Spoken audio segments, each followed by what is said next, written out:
Oleh karenanya jangan kita lihat bahwa Sabam Sirait menjadi karena dia PD Perjuangan. Saya Ketua Dewan Pakar Golkar Sumatera Utara.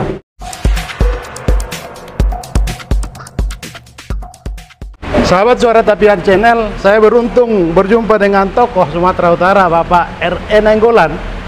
Kami akan berbincang dengan beliau tentang perhatian beliau dengan tokoh-tokoh Batak.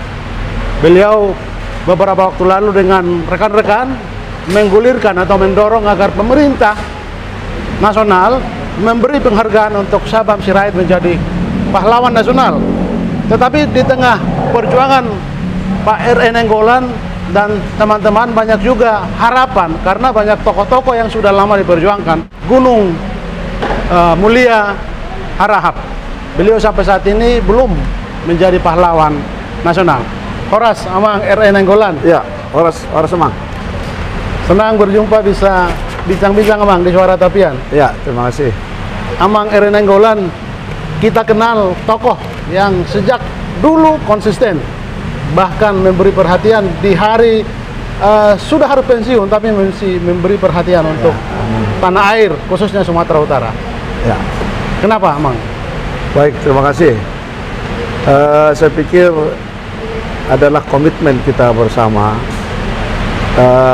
untuk memberi perhatian sepenuhnya terhadap Bonapasogit kita, secara khusus maupun untuk kemajuan bangsa dan negara kita secara umum. Bukankah kita dilahirkan di Bonapasogit, kita warga Bonapasogit, dan kita bagian yang tidak terpisahkan dari Bonapasogit. Maka adalah kewajiban kita secara langsung maupun tidak langsung untuk memberi perhatian buat Bonapasogit. Kita lihat bagaimana Pak Menko Marves Republik Indonesia, Bapak Luhut bin Sarpanjaitan, antara lain yang sungguh-sungguh memberi perhatian buat Bonapasogit itu dan all out dalam rangka memberikan dukungan penuh sehingga Bonapasogit kita bisa bersinar kembali. Kalau tulang lumbang gaul pernah membaca bagaimana perjalanan dari tim wartawan Sinar Harapan dulu sekitar 40 tahun yang lalu, Tapanuli Peta Kemiskinan, maka saya pikir itu adalah bagian dari kita semua untuk dapat memberikan tanggung jawab sehingga Tapanuli itu akan kembali makmur. Waktu itu iya, Amang masih bupati ya di Tapanuli? Belum waktu bupati. itu saya masih staf, masih pegawai. Belum bupati ya? Masih pegawai biasa. Ya. Lalu sekarang kami dengar Amang jadi salah satu orang yang getol memperjuangkan Sabam Sirait jadi pahlawan nasional. Ini sesuatu yang membuat kita baik. Tetapi beliau Sabam Sirait kan baru meninggal. Masih banyak perjalanan yang kita harapkan tokoh-tokoh sebelumnya diperjuangkan. Bagaimana ini, Amang? Baik, saya pikir sebuah pertanyaan yang menarik yang Amang sampaikan kepada saya. Jadi berawal dari kita semua di Sumatera Utara terkejut dan berduka atas telah wafatnya Bapak Sabam Sirait, karena kita sangat mengenal dari jauh berbagai perjuangan yang sangat luar biasa dari Sabam Sirait untuk menegakkan demokrasi di Indonesia. Saya saat itu membuat satu tulisan di satu media di Sumatera Utara, di harian Sinar Indonesia Baru, in memoriam Sabam Sirait. Dan saya juga datang ke Jakarta untuk memberikan penghormatan terakhir kepada almarhum, sampai dengan saya ikut serta ke Kalibata pada saat itu. Sekembali dari Medan, kembali ke Medan, semakin bergulir dalam sebuah perbincangan kami dengan beberapa tokoh-tokoh masyarakat di Sumatera Utara yang berasal dari Tapanuli maupun tidak berasal dari Tapanuli, dari berbagai latar belakang, dari berbagai unsur, apakah itu suku, agama maupun ras dan lain sebagainya. Maka dibicarakan tersinggung apakah memang Sabang Sirait bisa menjadi pahlawan nasional. Dari pertanyaan-pertanyaan itu kami kembali menelusuri berbagai peraturan dan perundang-undangan. Kita baca misalnya Undang-Undang nomor 10 tahun 2009 tentang gelar, tanda jasa dan tanda pahlawan. Kemudian kita baca juga peraturan pemerintah nomor 35 tahun 2010 tentang pelaksanaan Undang-Undang nomor 10 tahun 2009 dimaksud, dan juga peraturan-peraturan Menteri Sosial. Apakah itu peraturan Menteri Sosial nomor 10 tahun 2018 maupun peraturan Menteri Sosial nomor 13 tahun 2012. Dari berbagai peraturan yang dimaksud, maka terlihat ada dua kriteria untuk mengusulkan pahlawan nasional. Yang pertama adalah pahlawan nasional yang secara fisik berjuang untuk kemerdekaan kita, tetapi yang satu lagi adalah pahlawan nasional dalam berbagai bidang pembangunan, ekonomi, demokrasi dan hal-hal lainnya yang menjadi satu legasi di tengah-tengah bangsa dan negara kita. Dan pada sisi lain kita juga membaca syarat umum dan syarat khusus dari seorang pahlawan nasional. Maka kita melihat berbagai ketentuan itu dipenuhi secara lengkap oleh almarhum Sabang Sirait. Dari situlah maka kita inisiasi bersama dengan Adinda John Aaron Lumbang Gaol untuk dapat membentuk panitia pengusulan Sabang Sirait. Sebelum kita mengeluarkan keputusan yang kami tanda tangani bersama, maka kita tanya dulu beberapa tokoh, apakah itu yang berdasarkan tokoh-tokoh berdasarkan agama, berdasarkan suku maupun berdasarkan profesi dan generasi. Maka seluruhnya yang kita tanya memberikan persetujuan untuk ikut menjadi penasehat. Katakan misalnya Bapak Profesor Dr. Muhammad Hatta, Ketua Majelis Ulama Indonesia Kota Medan. Kemudian Bantan Gubernur Sumatera Utara Bapak Samsul Arifin. Kemudian juga kita tanya Ketua Inti Sumatera Utara Bapak Dr. Indra Wahidin, juga setuju.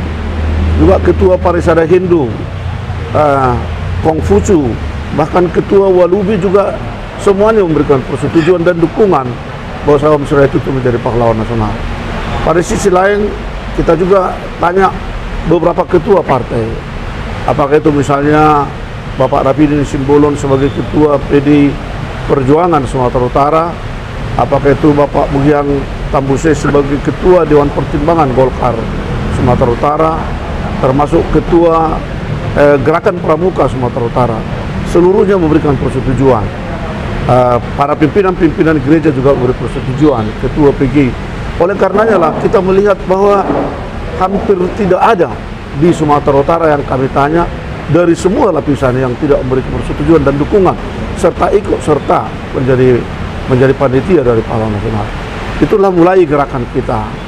Karena apa? Karena kita melihat memang Sabang Sirait itu adalah pejuang demokrasi seumur hidup.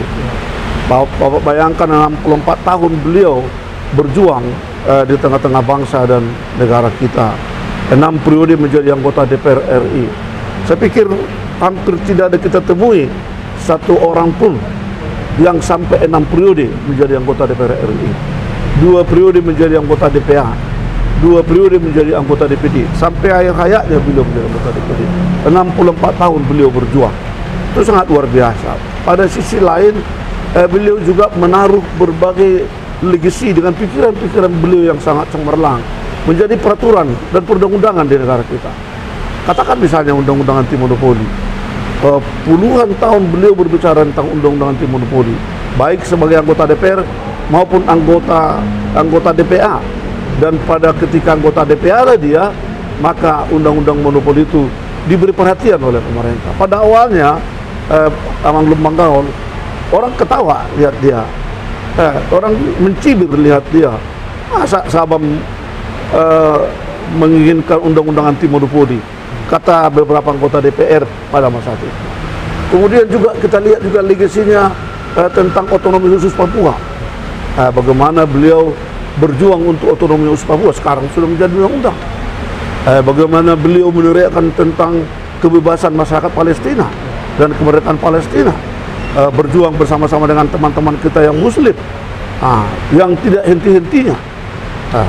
Pada sisi lain, kita juga membaca bagaimana beliau satu-satunya anggota DPR yang mau menerima ain fatwa, yang ketika itu lawan politiknya Soeharto. Jadi kita melihat dalam kehidupannya 64 tahun beliau sungguh-sungguh berjuang di tengah-tengah kehidupan kita, dan juga menaruh legasi dengan berbagai peraturan-peraturan. Pada sisi lain, Pak Lumanggao, beliau seorang politisi yang sangat baik, yang memiliki konsistensi, tetapi yang tetap santun, memiliki etika. Sehingga dengan demikian beliau mengatakan bahwa politik itu sangat suci, politik itu tidak kotor, karena politik itu untuk menegakkan kedaulatan bangsa di tengah-tengah negara kita. Dari situlah kami bergulir membuat seminar di Siantar, karena Siantar menjadi tempat dia besar, dan masyarakat Siantar memberi dukungan penuh dengan surat rekomendasi wali kota Siantar. Kemudian kita buat juga seminar di Tanjung Balai sebagai tempat kelahirannya. Nah, kelahirannya wali kota Tanjung Balai juga memberikan dukungan. Bupati Toba juga memberikan dukungan. Bahkan ada satu jalan di situ, namanya Jalan Sabam Sirait. Bupati Tamal Utara juga memberi dukungan. Wali kota Medan juga memberi dukungan. Secara keseluruhan itu, Pak, diserahkanlah itu kepada Gubernur Sumatera Utara. Gubernur Sumatera Utara menyerahkan kepada TP2, tim pengkaji peneliti gelar pahlawan di daerah, TP2GD. Mereka mengadakan rapat pertemuan, mereka menyatakan Sabam Sirait pantas dan layak diusulkan menjadi pahlawan nasional. Dari TP2GD disampaikan kepada Kementerian, kepada Dinas Sosial. Dinas Sosial kemudian mengapalasi, menyampaikan kepada Gubernur. Pak Gubernur pada akhirnya mengusulkan kepada Menteri Sosial. Oleh karenanya lah, jangan kita lihat apakah dia baru meninggal atau tidak, tapi sejauh mana dia memberi peran yang sangat luar biasa di tengah-tengah bangsa dan negara kita. Sejauh mana almarhum memberikan pikiran-pikiran yang brilian, sehingga ada berbagai undang-undang maupun peraturan yang karena pikirannya menjadi konstitusi di negara kita. Mari kita baca undang-undang maupun peraturan pemerintah tentang hal itu. Saya pikir demikian. Karena beliau memang punya reputasi hebat, politisi di 7 presiden RI ini ada. Dia seorang politisi yang juga punya partai besar yang saat ini berkuasa, PD Perjuangan. Dan ada selintingan menyebut karena dia PD Perjuangan. Kita bayangkan misalnya tokoh-tokoh yang lain yang sejak dulu, misalnya dari kampung halaman kita, Humbang Asududan, banyak juga tokoh yang sudah lama diperjuangkan. Misalnya Melanton Siregar dari Paranginan, sampai saat ini belum menjadi pahlawan nasional. Atau Tuan Manulang, seorang tokoh pers dari Bakara, belum sampai saat ini belum diapresiasi begitu. Tentu syarat dan reputasinya itu tidak pernah dibuat orang menjadi meragukan, tetapi bagaimana juga mengangkat yang lain, itu Pak Ere. Baik, tidak ada satu syarat pun atau satu baris pun dalam undang-undang maupun peraturan pemerintah itu yang mengatakan harus anggota partai ini, sama sekali nggak ada. Dia mengatakan syarat umumnya adalah bahwa yang bersangkutan adalah warga negara Indonesia, setia kepada Pancasila dan Undang-Undang Dasar 45, tidak pernah melakukan perbuatan tercela, tidak pernah dihukum dengan pidana maupun penjara dan lain sebagainya. Syarat khususnya seperti yang saya katakan tadi, menaruh legasi dengan pikiran-pikiran yang sangat brilian menjadi peraturan maupun undang-undang di negara kita. Oleh karenanya jangan kita lihat bahwa Sabam Sirait menjadi karena dia PD Perjuangan. Saya ketua Dewan Pakar Golkar Sumatera Utara. Oleh karenanya tidak ada hubungan dengan apakah dia punya partai atau tidak, tapi yang bersangkutan sungguh-sungguh membangun kehidupan yang demokratis dan berjuang untuk membangun demokrasi di Indonesia.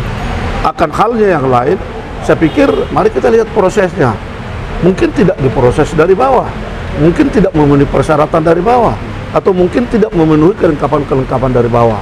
Saya pikir tidak boleh kita bandingkan usulan Sabam Sirait yang sampai sekarang telah bergulir di Kementerian Sosial karena telah memenuhi semua persyaratan-persyaratan yang ditetapkan dengan para pejuang-pejuang lain. Saya pikir adalah kewajiban moral buat kita semua, para pejuang haruslah menjadi pahlawan nasional yang benar-benar berjuang untuk membangun bangsa dan negara kita. Pertanyaan terakhir, Abang R.E. Nainggolan. Saya kebetulan wartawan sejak 2008 mengumpulkan satu sosok-sosok inspiratif orang Batak. Saya buat blog namanya Ensiklopedia Tokoh Batak. Sejak awal saya sudah berpikir tidak ada manusia sempurna. Kalau kita mengangkat tokoh atau kita sebut tokoh nasional, pahlawan nasional, dia kan lebih purna dari yang lain karena perjuangannya memang. Apa pendapat Pak R.E. Nainggolan tentang bagaimana kita menghormati orang-orang yang sudah punya reputasi, punya jejak rekam yang baik di negara ini untuk kita tetap memberi ruang penghargaan bagi mereka? Saya pikir adalah kewajiban kita untuk menghormati segenap para tokoh yang telah mendahului kita, apalagi telah memberikan dharma baktinya buat bangsa dan negara kita. Di atas dasar itulah maka kami dengan beberapa teman-teman dengan telah membaca berbagai ketentuan peraturan perundang-undangan tentang almarhum Sabam Sirait, kami all out dan memiliki komitmen serta konsisten sejak awal dalam rangka berjuang untuk membangun itu. Doa kami dan harapan kami semoga Presiden Jokowi dapat menetapkan Sabam Sirait pada tanggal 10 November 2022 yang akan datang. Sudah pasti melalui Kementerian Sosial dan kemudian TP2GN dan kemudian Dewan Kehormatan dan Tanda Pangkat. Perguliran itu terus akan dievaluasi sampai kepada Presiden. Jadi di atas dasar itulah maka ke masa depan harapan kita akan semakin lahir para pahlawan-pahlawan nasional di tengah-tengah bangsa dan negara kita. Terima kasih. Oke. Terima kasih Pak R.E. Nainggolan. Demikian sahabat Suara Tapian bincang-bincang saya dengan tokoh Sumatera Utara, Bapak R.E. Nainggolan. Dia seorang pamong atau pegawai negeri yang memulai karir dari bawah, pernah menjadi bupati, pernah menjadi sekretaris daerah Sumatera Utara, bahkan pernah menjadi calon wakil gubernur Sumatera Utara. Sampai saat ini beliau kami dengar juga punya perhatian, punya empati, dan selalu memberi hatinya untuk Sumatera Utara. Terima kasih atas perhatiannya.